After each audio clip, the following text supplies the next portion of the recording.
cosas para tu salida de Cuba, para tu exilio, podríamos llamarlo un autoexilio. ¿Cómo lo calificas y cómo se precipitó este momento, José Daniel? Sí, primeramente, muy buenas noches y gracias por invitarme a su espacio, a su programa. Saludos a la teleaudiencia. Y lo califico de exilio forzado, de destierro obligado. Era la única opción que tenía para salvar a mi familia porque el acoso, la persecución, las detenciones, los robos, los asaltos, la violencia, el dejar a mis hijos sin alimentos, sin medicina, cada vez que la policía política asalta y allana mi hogar y se lo lleva todo, eso sin duda ha venido afectando muchísimo a mis pequeños hijos y a mi esposa y a mi familia en general.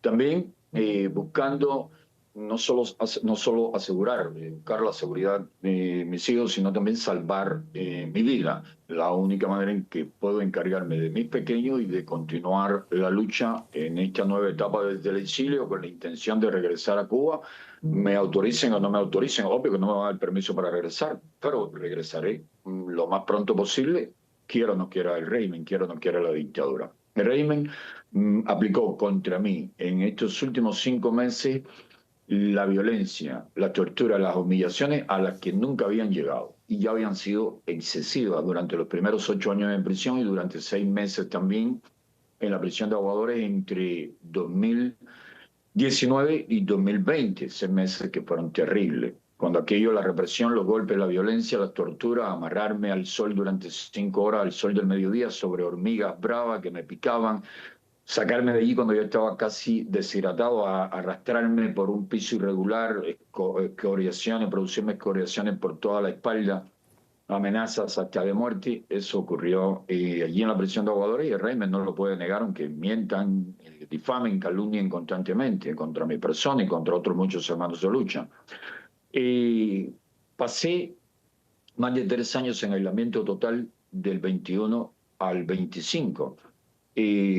22 meses sin visitas familiares, sin ver a mi familia, 14 meses sin un pedazo de papel o de lápiz porque me querían impedir hasta escribir una nota, escribir unos versos, querían hacerme la vida lo más difícil posible. Recibí golpizas de los militares que me han dejado secuelas, daños, incluso en la región lumbar, las vértebras lumbares.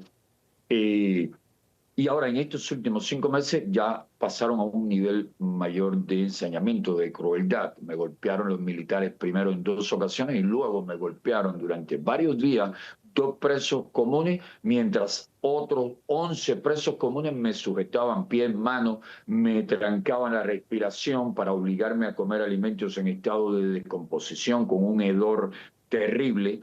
Meterme un palo en la boca, luego que me apretaban fuertemente en esta parte del rostro, me apretaban la nariz a golpe, presiones en regiones molestas, las manos, los pies, torcedura de brazos, de pie, para introducirme un palo, luego un embudo y por ese embudo hacerme tragar una sopa hecha de un picadillo de pésima calidad, en estado, repito, de descomposición y con hedor.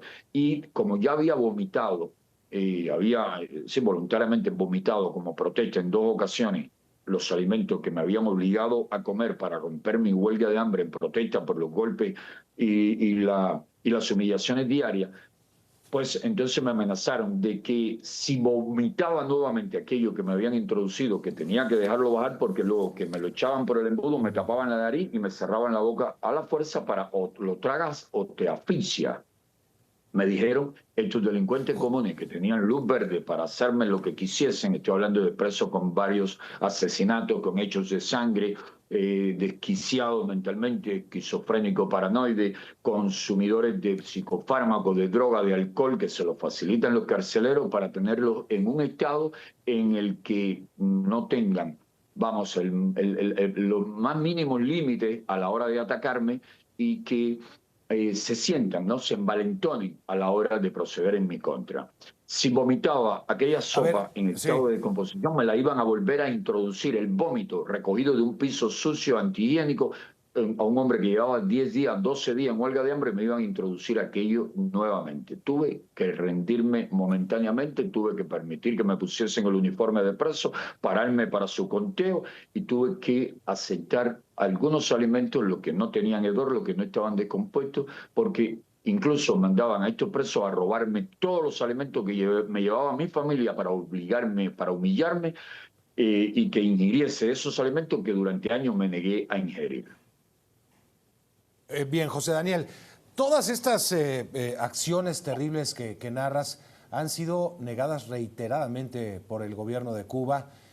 Nosotros hemos también pedido un posicionamiento hoy precisamente al gobierno de Cuba por algunos comentarios. No hemos recibido ahora respuesta, pero muchas de las narraciones que has hecho han sido negadas reiteradamente.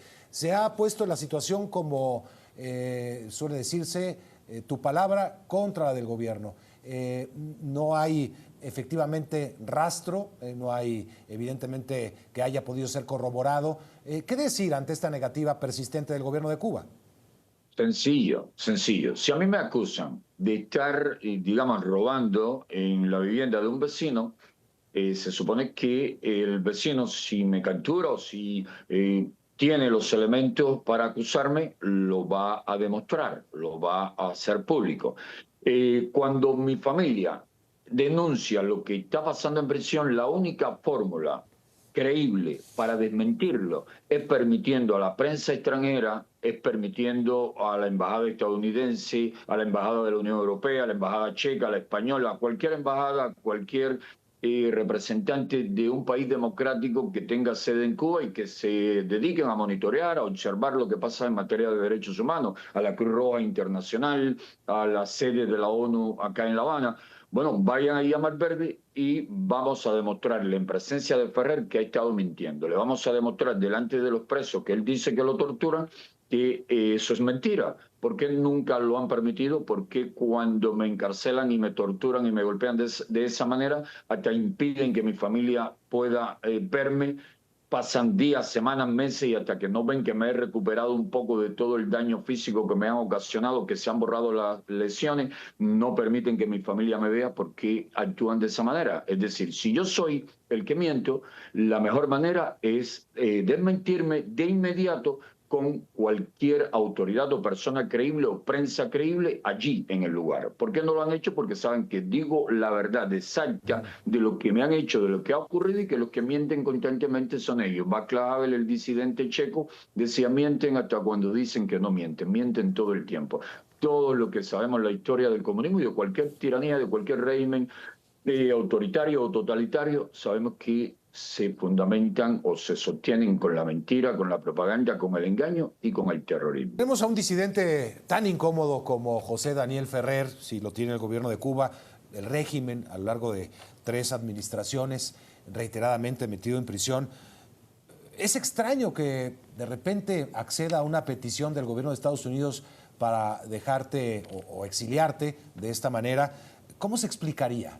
¿Presión política? Bueno, esto fue una combinación de factores y una especie de tensa partida de ajedrez. Ellos primeramente no querían que yo viniese para los Estados Unidos. Ellos primeramente querían obligarme a montarme en un avión solo, sin mi familia, sin mi esposa, sin mis hijos, y enviarme para Guyana o Nicaragua. Fue lo que me dijeron. Yo me negué. Dije, yo no salgo de Cuba sin mi familia. Ustedes no se van a quedar con mi familia como rehenes en Cuba porque yo donde quiera que esté y voy a regresar. Eso ténganlo claro. Voy a estar luchando en primera fila por la democratización, por la libertad de mi pueblo, por el bienestar de mi nación. Cuando vieron que era imposible, ni con los golpes, con la tortura, obligarme a irme hacia Guyana o Nicaragua, entonces me dijeron que sí. Pasó más de un mes para que me dijesen sí, te vamos a permitir viajar a los Estados Unidos, pero si tú le pides a la Iglesia Católica, bueno, con la cual tengo magníficas relaciones, soy católico, mi fe es católica. Si tú le pides a la Iglesia Católica, al arzobispo de Santiago de Cuba y a la embajada americana, a Mike Hammer, que se produzca un diálogo del gobierno de los Estados Unidos con el gobierno cubano, yo le llamo dictadura, por sobradas razones, que se produzca un diálogo y que, es decir, le transmita que estamos dispuestos a liberar todos los presos políticos que el gobierno de los Estados Unidos nos pida a cambio de que el gobierno de los Estados Unidos tome ciertas y determinadas medidas que nos permitan mejorar la situación económica del país. Yo inmediatamente le dije, primero de manera irónica le dije, yo no gozo de tanta consideración de parte del gobierno de los Estados Unidos para hacerle ese tipo de petición que no van a aceptar. Eso en primer lugar. Y en segundo, yo no voy a hacerle ni a la Iglesia ni al gobierno de los Estados Unidos ninguna petición porque yo estoy a favor, después del fracaso de la buena voluntad de la administración de Barack Obama hacia su régimen, hacia su dictadura, con la intención de ayudar al pueblo cubano, después que ustedes se comportaron como se comportaron, yo soy de los que pido todo tipo de sanciones y de condenas económicas, políticas, morales contra el régimen. Al criminal se castiga, al criminal no se premia, no se le facilita la represión. Por lo tanto, yo voy a seguir pidiendo medidas y no voy a pedir ningún diálogo a cambio de mi libertad. Me dijeron que entonces no iba a ser posible que yo saliese de Cuba y que iba a continuar preso y que tenían varios delitos en mi contra y que iba a pasar muchos años en prisión. Y ahí le terminé diciendo, si el 1 de octubre esto no ha finalizado de la forma en que yo lo estoy planteando, voy a hacer pública mi posición de lo que se estaba manejando, pero que ya yo me niego a salir de Cuba. No voy a salir. Por desgracia no pudo salir esa carta escrita de manera oculta por pedazos, a ratos escondiéndola de quienes me vigilaban, de quienes me reprimían. No salió el 1 de octubre y eso lo envalentonó. Parece que creyeron que era una especie de alarde mío de que yo iba a publicar mi posición sobre todo aquello, toda la cuestión que se estaba moviendo, se estaba tramitando.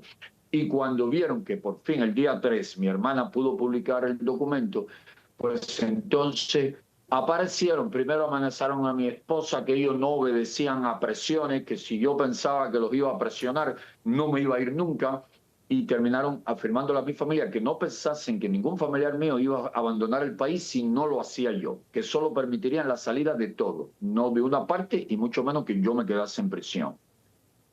Cuando vieron mi postura, que dije, no, sí, ya, ahora... No, continúa, por favor. Le dije, yo continúa, ahora José no me Daniel. voy, el sábado pasado se me aparecen en la prisión los agentes de la policía política y me dicen que ya todo estaba resuelto, que ya incluso había pasaje para que viajase esta semana. Nunca me dicen que es el lunes.